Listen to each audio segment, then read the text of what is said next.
Bonjour, mesdames et messieurs. Bienvenue dans une petite discussion que j'ai souvent avec des amis et des étudiants sur le prix des maisons. Souvent, j'ai des jeunes étudiants dans la vingtaine et leur plus grande complainte, c'est qu'ils disent toujours que le prix des maisons est trop élevé. Puis là, ils se plaignent que ça coûte trop cher s'acheter une maison, ils ne pourront jamais s'acheter une maison.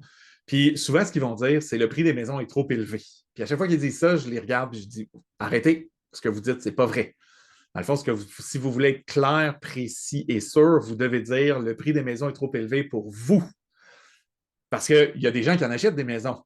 Si le prix des maisons était trop élevé pour tout le monde, ben, il n'y aurait pas assez de monde qui achèterait une maison, il y aurait trop de maisons sur le marché, puis qu'est-ce qu'on verrait? On verrait le prix diminuer.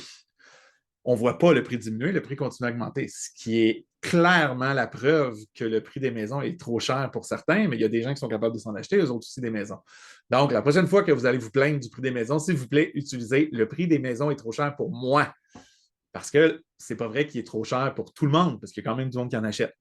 Bien sûr, ça ne veut pas dire qu'il n'y a pas un problème avec le marché de l'immobilier. Hein? Il y en a des problèmes avec le marché de l'immobilier. Le problème présentement, c'est que les gouvernements, de la façon qu'ils essayent de trouver des solutions au marché de l'immobilier, ben, je ne suis pas convaincu que je suis pas convaincu que les gens comprennent exactement que le gouvernement, ce qu'il fait, ce n'est pas nécessairement la bonne chose. Si vous regardez dans les dernières années, le fédéral et le provincial au Canada, on a essayé de faire des politiques pour rendre plus accessibles les maisons. Donc, on a créé le CELIAP, on a créé le RAP il y a plusieurs années. Ça, c'est tous des outils, des crédits d'impôt pour essayer de faire que c'est moins dispendieux d'acheter une maison. Bien sûr, si vous faites ça, qu'est-ce qui va se passer? Bien, si vous faites ça, les gens vont acheter plus de maisons. Si les gens achètent plus de maisons, ça va faire augmenter la demande des maisons. Si la demande de maisons augmente, ça va faire augmenter les prix. Donc, on n'est pas en train de régler le problème que le prix des maisons est élevé. Si vous voulez vraiment, si le gouvernement voulait vraiment trouver des solutions pour réduire le prix des maisons, il faut qu'il s'attaque à l'offre.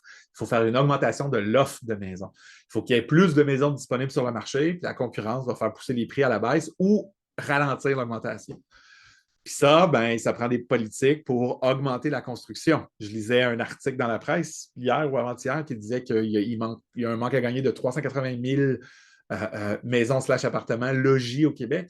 Fait que le gouvernement, s'il veut, il veut vraiment s'attaquer à l'augmentation importante du coût des logements et des appartements, des maisons, ben, il doit augmenter la quantité de maisons et d'appartements disponibles sur le marché. Donc, c'est de s'attaquer à l'offre.